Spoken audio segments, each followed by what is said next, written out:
Salut tout le monde, j'espère que vous allez bien. Bienvenue sur 4 Book Vivre Lire. On va faire un petit update lecture du mois d'août. Cette vidéo va être assez courte parce que j'ai 4 livres à vous présenter donc pour le mois d'août. J'ai pas eu beaucoup le temps de lire, mais ces lectures ont été vraiment intéressantes. Je ne me suis pas ennuyée. J'en ai parlé la dernière fois dans ma dernière vidéo parce que bon, c'était un service presse. Je voulais vous présenter donc Les Incandescentes, le premier livre donc que j'ai lu au mois d'août, hein. Les Incandescentes de C.J. Tudor aux éditions Pygmalion. J'ai d'ailleurs remercié Florence qui me l'a envoyé. C'est une pépite, un gros coup de cœur pour moi. Ce livre, qui est quand même assez, il doit faire quoi à peu près, 495 pages. C'est un moitié polar, moitié thriller et avec une petite dose de paranormal. On retrouve en fait un pasteur qui, suite à une bavure, est muté dans un petit village avec sa fille. Et le pasteur va s'apercevoir que ce village, qui est censé être calme et paisible, comme beaucoup de petits villages, cache en fait des horreurs qui se sont déroulées il y a quelques siècles et quelques années. Et donc, notamment son prédécesseur qui s'est pendu 2 mois avant que le pasteur arrive. Le pasteur va essayer d'en apprendre un peu plus, tout comme sa fille, qui va faire des rencontres assez étonnantes. Alors, on a un petit peu de paranormal, on parle de fantômes, on parle de personnes qui ont été, il y a quelques centaines d'années, qui ont été brûlées. Donc, en plus, la maison où ils habitent, à côté, il y a le cimetière et juste à côté, il y a la chapelle. Donc, il se passe des choses pas très catholiques. Je ne me suis pas ennuyée. J'ai même essayé de freiner ma lecture pour pas finir trop vite, pour pas... Tellement je me plaisais bien à lire. Et le pire, c'est que à chaque chapitre, pratiquement à chaque chapitre, il y a une surprise, une chose à laquelle on ne s'attend pas. Un retournement de situation, ce qui fait qu'on se dit je veux lire le chapitre suivant, même s'il est tard, même s'il faut aller se coucher, même si j'ai pas le temps parce que il y a les enfants qui m'appellent. Donc c'est frustrant des fois parce qu'on se dit non, ça, je vais devoir me laisser sur ma faim et continuer plus tard quand j'aurai le temps. Donc franchement, je remercie Florence pour c'est la première fois que je lis cet auteur. Donc dès que je pourrai, je vais m'attaquer à ses autres romans parce que j'ai vu qu'il ou elle, je ne sais pas si c'est une femme ou un homme, avait fait 3-4 romans. Celui-là, c'est son dernier. Donc, dès que je pourrai, je lirai les autres avec un grand plaisir, en espérant ne pas être déçue parce que là, franchement, je crois que c'est un coup de cœur de l'année 2022. On verra d'ici décembre, mais en tout cas, pour moi, je lui ai mis à peu près 4,5 sur 5. C'est pour dire que vraiment, c'est vraiment une merveille. Donc, ça, c'est mon premier roman que je voulais vous présenter. Le deuxième, je l'ai emprunté à ma médiathèque, donc j'ai dû malheureusement le rendre. Mais je vais vous montrer donc la couverture. Il s'agit de Killer Game, donc de Stéphanie Perkins aux éditions Gallimard Jeunesse. Alors si vous regardez la couverture, c'est aussi ça qui m'a beaucoup attirée quand je suis allée faire un tour à ma médiathèque, c'est que c'est une belle maison. Et quand on regarde de plus près, en fait, les contours et la fenêtre, c'est une tête de squelette. Donc là, franchement, ça m'a assez interloquée. En lisant le résumé, pareil. Pareil. Donc du coup, j'ai dit, je vais essayer, hein. Après, si ça me plaît pas, je passe au suivant parce que j'en emprunte quand même pas mal à la médiathèque. Et en fait, alors j'ai adoré ce roman qui ressemble un peu au film, pour ceux qui connaissent la saga Scream.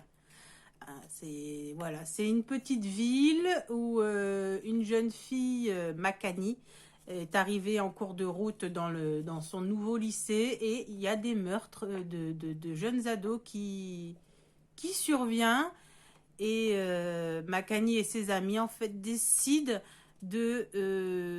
d'enquêter sur qui est le meurtrier, pourquoi ce sont telle ou telle personne, telle ou telle victime qui ont été choisies. D'autant plus que Makani, en fait, si elle est arrivée, elle vit avec sa grand-mère, c'est parce qu'elle a elle a un passé assez lourd dans ses bagages. Donc voilà, tout au long du roman, on va essayer d'en apprendre plus, on va assister entre guillemets au meurtre d'autres personnes. Et donc oui, effectivement, ça me fait beaucoup penser à la saga des films Scream avec Neve Campbell. Notamment la fin, je ne veux pas spoiler, d'ailleurs je ne spoilerai pas, seulement je trouve que la fin s'arrête assez brutalement. Une fois qu'on a débusqué le tueur, le ou la tueuse, voilà, c'est fini. Et si vous voyez bien, au niveau donc des films de Scream, bah, c'est ce qui se passe. Une fois que le tueur est mort ou qu'il a attrapé, bon bah on ne sait pas ce que deviennent réellement les personnages. Et bah là c'est pareil, on ne sait pas ce qui se passe avec Makani et toute la clique. Et moi c'est ce qui m'a un tout petit peu dérangé. Parce que j'aurais aimé savoir comment se déroule la suite pour Makani, pour ses copains, voilà. C'est peut-être le petit bémol qui m'a gêné, mais ça m'a pas empêché quand même de savourer de savourer le roman. Donc je vous le recommande quand même. J'ai bien adoré. Franchement, si je vous en parle, c'est que vraiment j'ai aimé. Déjà, j'aimais bien les scrims. Donc c'est sûr que là, bah, c'était pareil. Hein. Je me suis mis à enquêter un petit peu. Pour moi, c'était telle personne peut-être. Ou tel... Les motifs, ça... C'est l'auteur qui décide. Mais voilà, donc je me suis mis un petit peu... J'étais assez emballée par l'histoire. Donc, je lui ai mis, je crois que je lui ai mis 4 sur 5. Parce que forcément, je fais mes... comment dirais-je forcément, après, je fais je fais mes commentaires, mes chroniques sur Facebook, sur Instagram. Donc, de là, d'ailleurs, si vous voulez me suivre, hein, n'hésitez pas à me suivre sur Facebook. Donc, comme je le dis toujours, 4 books Vivre Lire. Et sur Instagram, là, ça a légèrement changé. C'est 4 books 59. C'est pas le même pseudo. Voilà. Euh, donc, après avoir lu Killer Game, j'ai embrayé sur un livre que j'ai également emprunté à la médiathèque, hein, que j'ai forcément dû rendre. Mais c'est pas grave, je vous mets la couverture également.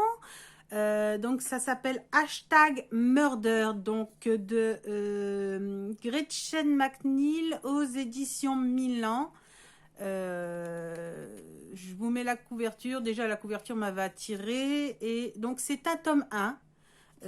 J'ai ensuite acheté le tome 2, c'est vous dire si j'ai apprécié le roman. Donc ce livre m'a énormément plu parce qu'il m'a fait penser à un film qui a été tourné dans les années 80-90. Je pense que certaines personnes le connaissent. The Running Man avec Arnold Schwarzenegger. Un homme qui est accusé de meurtre et qui est innocent et qui, s'il veut éviter de faire de la prison, il doit participer à un show télévisé dans lequel il doit affronter ce qu'ils appellent des traqueurs, hein, c'est-à-dire des hommes et des femmes qui doivent le tuer. Ça fait de l'audience. forcément tout le monde regarde cette émission. Voilà. Et là, ben, c'est un peu près pareil. Donc là, on retrouve Dee. C'est une jeune fille qui a été déclarée coupable d'avoir assassiné sa demi-sœur. Elle clame son innocence. Elle dit qu'elle est innocente, mais elle se retrouve sur une île, ce qu'ils appellent l'Alcatraz 2.0, ce qui est en fait l'ancienne Alcatraz, mais qu'ils ont transformé en île de tournage, où il y a des caméras, mais partout. Et à la place de la télé pour The Running Man, bah là, en fait, c'est sur les réseaux sociaux. C'est-à-dire que tout le monde regarde, tout le monde émet les commentaires et franchement, on voit les scènes gore, hein, parce que là, c'est pas des traqueurs. Je sais plus comment ça s'appelle. Enfin bref, il y a des tueurs qui sont après eux pour les tuer et devant les caméras, évidemment. Donc, elle doit quand même travailler sur l'île pour pouvoir manger, pour pouvoir, ne serait-ce qu'il y a il y a une bibliothèque, si elle veut emprunter un livre le soir, elle rentre dans son appartement. Elle doit tous les soirs faire attention qu'il n'y a personne dans son appartement, quelquefois qu'il y aurait entre guillemets un tracker, j'appelle ça un tracker, mais c'est pas un tracker, ils appellent pas ça un tracker dans le livre, qui se serait pas caché, qui se serait pas planqué dans son appartement pour la tuer devant les caméras. Et donc on a elle se fait entre guillemets des amis. Et là, c'est pareil, ils se rendent compte que sur cette île, il y a des choses qui sont entre guillemets pas catholiques. Et elle doit tout faire pour survivre et ses amis également.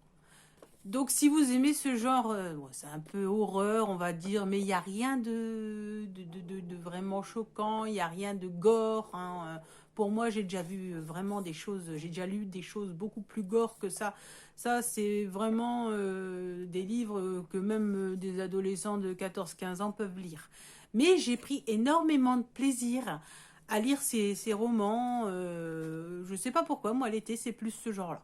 Donc je ne me suis pas ennuyée, donc j'ai acheté le tome 2 parce que le tome 2 n'était pas disponible à ma médiathèque.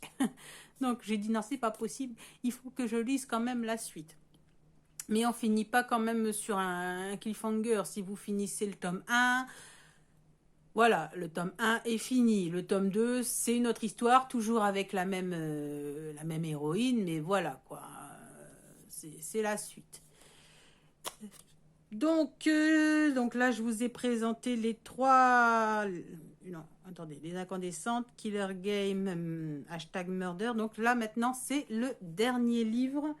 Je n'ai que le tome 2 parce que là, même problème. J'ai dû emprunter à la médiathèque parce que...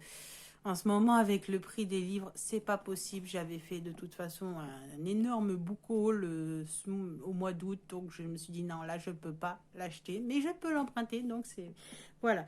J'ai le tome 1, là c'est le tome 2, hein, mais j'ai lu le tome 1 de La carte des confins de Marie Réplin aux éditions PKJ. Donc c'est du fantastique. On parle de magie. Avec une petite pointe de romance, j'ai adoré. Si j'ai le tome 2, vous vous doutez bien que c'est parce que j'ai l'intention de continuer à lire après avoir fini le tome 1. Donc on se retrouve en fait avec les deux héros de l'histoire, donc un homme et une femme, Callie et Blake.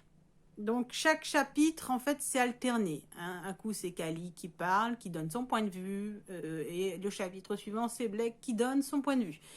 Il y a de l'humour, de la magie comme je l'ai dit. Donc en fait Callie est une voleuse professionnelle et elle dispose d'un compas magique que Blake recherche pour obtenir la carte des confins qui lui permettra en fait d'aller beaucoup plus loin sur l'océan et de trouver d'autres trésors, d'autres de choses plus des trésors inestimables, des choses qu'il recherche pour pouvoir honorer la mémoire de son père qui n'avait pas beaucoup qu'il n'aimait pas beaucoup en fait. C'était son héritier, c'était son seul héritier. Donc à la mort de son père, il a hérité du bateau. Et bon du coup, comme il avait un faible estime de son fils, il l'a mal pris et du coup, il veut se prouver qu'il vaut plus que ce que son père pensait. Donc, ils vont passer un accord pour, pour pouvoir naviguer ensemble. Parce que de son côté, Kali, elle cache également un lourd bagage. Elle est obligée de fuir. Je ne vais pas spoiler. Si vous lisez le tome 1, vous comprendrez. Et donc, ils vont passer un accord pour aller tous les deux obtenir la carte des confins. Et donc, il y a beaucoup d'aventures, beaucoup d'humour. La romance ne prend pas énormément. Pour certains qui seraient réfractaires face oh, il y a encore un livre gna gna ou de rose. Non, du tout. C'est beaucoup plus aventure et magie fantastique que romance. La romance, elle est vraiment sur le côté, il y a une petite pointe et puis voilà. Il se passe... voilà, c'est pas du ah, je le kiffe, ah, il me kiffe, ah, on se kiffe. Non, pas du tout, pas du tout, du tout. Donc voilà, si vous aimez le fantastique, ça fait un peu penser aussi aux Pirates des Caraïbes quand même, hein, sans pour autant. Voilà, c'est le bateau pirate, hein, à l'abordage, tout ça. Donc, je vous recommande également donc de lire le tome 1. Le tome 2, il va pas tarder à passer à la casserole. Mais j'ai énormément de choses à lire, dont ma palle personnelle, mais mes emprunts également à la médiathèque que je dois faire passer avant parce que forcément, si je les lis pas, je dois les rendre au bout de 3 semaines. Donc, forcément, la palle, elle peut attendre, mais les livres de médiathèque, eux, ne peuvent pas attendre. Donc, on verra au mois de septembre, là, ce mois-ci, comment ça va s'imbriquer avec mes filles, avec la rentrée des classes et tout ça. On verra bien comment ça se passe. Pour la lecture, pour l'instant, on est début septembre. La lecture est pour l'instant assez satisfaisante. Maintenant, je ne sais pas ce que ça va donner par la suite. On ne sait jamais. Voilà, c'est tout pour ce petit update lecture. J'espère que les livres que je vous ai présentés vous ont plu ou vous ont donné envie de les lire. Si vous avez aimé ma vidéo, n'hésitez pas à vous abonner à ma chaîne YouTube 4 Books Vivre Lire. Idem pour mon compte Instagram 4book59 et mon compte Facebook 4 Books Vivre Lire. J'ai une nouveauté également. J'ai créé un compte TikTok 4 Books Vivre Lire. Donc là, c'est pareil. Si vous voulez vous abonner, n'hésitez pas. Ça fait toujours plaisir, un petit j'aime. Ça me permet également de m'épanouir auprès donc des maisons d'édition. Hein.